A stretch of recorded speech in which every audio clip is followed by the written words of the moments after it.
Dinner party. Yeah, it is. Exactly. Yeah. It'd be fun though. Who would you have? I don't know who I'd have. I might have Arthur Stanley Eddington. He was quite clever. He'd be quite interesting. Yeah, I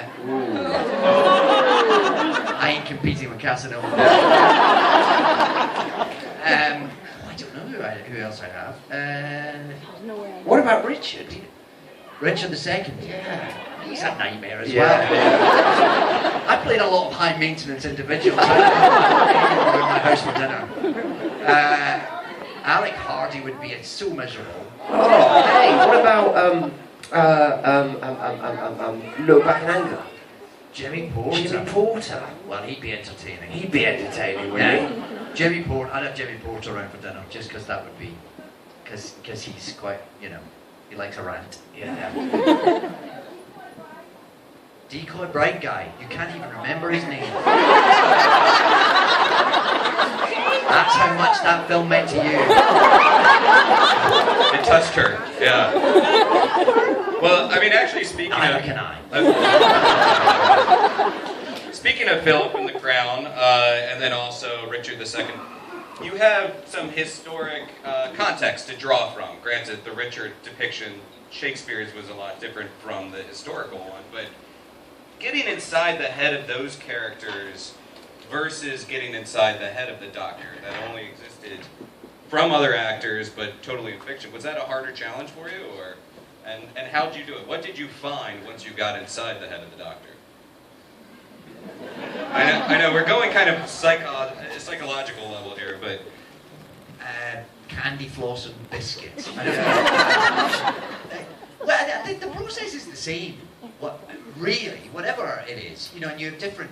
Obviously, any character has a different set of given circumstances, and some of them may be based in historical fact, or some of them may just come from a script, or some of them might come from your imagination or other people's imagination. But with anything, you start with a script, and then you sort of see what else is out there, and you kind of it hopefully also coalesces into something that makes a recognisable human being / alien time traveller. Yeah. And so weirdly with the Doctor, it's like you have got a real person to go on. Because, 50 years of people doing it, and 50 years of stories, and 50 years of events, and so it's there's a lot of source material there, which is good. I guess sort of what I mean. Well, I think David. The thing with number 10 is, 10's a swashbuckler. He's a real hero, and he brought hair. I brought here. And a sharp, quick, sort of brilliant mind. But then I suppose all doctors have that, don't they? Converse. I don't know. I find those sort of questions really hard because if I were to answer for myself, I'd go a fez and a bow tie. Because essentially we are the same man. It's always the same person. When one person dies and another person comes along, you're not changing. It's just the same bloke getting a new face. So I don't know. But I always compare it to sort of Hamlet. Weirdly enough, I think the actor basically brings all his own makeup. All his own foibles and all his own humours and all his own sort of silliness, really. Yeah, I'm sure that's true. It's a sort of a blank canvas, isn't it? You're going to go to chuck yourself at it, and see what sticks. Yeah. Because you're doing it over a number of years. It's got to kind of connect with you in quite a sort of easily accessible way. And you've got to process this sort of material so quickly. Yeah. So it's got to come out of you in quite a sort of organic way. Yes, that's it. There's something that I think you brought to it, which is encapsulated in my favourite bit. I don't know if I've ever told you this, but my favourite vocal that you did is in the one with James Corden. Yeah. Where you get given, James Corden. Yeah. You get given a glass of wine and you sip it and then immediately comes straight out. It's pin sharp comic timing, but it just has a sort of, you had this kind of sort of bewildered innocence, which I just thought was absolutely fantastic. Well, And it's funny because you mentioned Hamlet, but unlike Hamlet, you're playing the same characters. You Go and watch England win the World Cup in 1966, and then I'd go and see some dinosaurs, and I'd get Sinatra to sing, kick him out, and take Marilyn Monroe to the moon or something.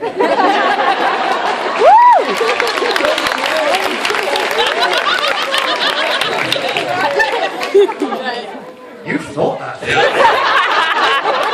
You've scheduled your day there. I had a lot of alone time in Cardiff. Remember when I bumped into in Cardiff on the way to a night shoot? By chance. Yeah, that was weird, wasn't it? I was like, whoa, Yeah. David Tennant's in Cardiff. well, no pressure, but he clearly had a good answer. I know you've got a much better answer than me. I always say the thing that I would do is I'd go back to the Globe Theatre. I'd like to see like Hamlet the first time it was put on. Yeah. And see if they remember their lines. and sort of find all the plays that are missing and all that. But I'd also like to go back to the Cavern and see the Beatles play before anyone knew they were. Those things. You'd want to be at those moments in history that sort of. And then, of course, obviously, I'd spend the rest of the day going back in time, sorting things out, and bringing world peace and all that kind of stuff. Have you given any thought to who would be a good doctor as far as celebrities, contemporary icons? Because, I don't know, I look at someone like David Bowie, and I'm like, that guy was the doctor. Right. Yeah. Anyone else along those lines that you think, that person could have been the doctor? Do you know Bradley Whitford? Oh, yeah. Yeah. Yeah, West Wing. He's my American doctor, Tim. Really? Yeah. I always think that Peter Sellers would have made quite a cool doctor. Yeah. Hello. Both of you, by the way, you really did that well. That was a great answer. Thank you very much. All right. It's not my first time. I'm not going there.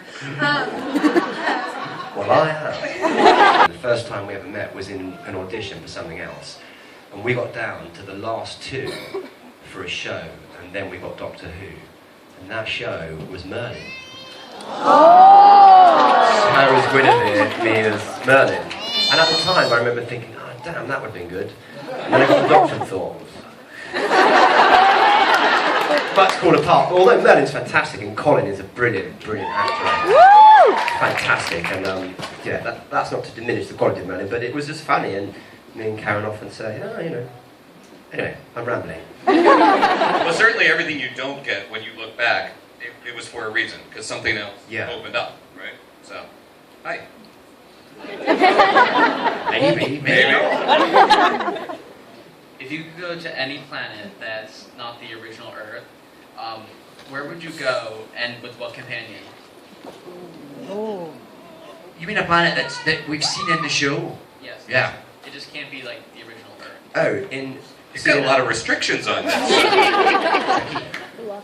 Ooh. Tricky. I can never remember the names. She was Sergeant Rose Tyler. She wasn't a planet. That's tough. Maybe, It's tough. I mean, we could come back to that one, I guess, noodle on that a bit, but, and then another companion? I don't know. Yeah, don't make us choose. Yeah, that gets really tricky. Terrible thing to do. That could get them in a lot of trouble. Yeah, it certainly could. So maybe we'll think about that and come back to that one. Good question, though. We'll definitely answer. Yeah.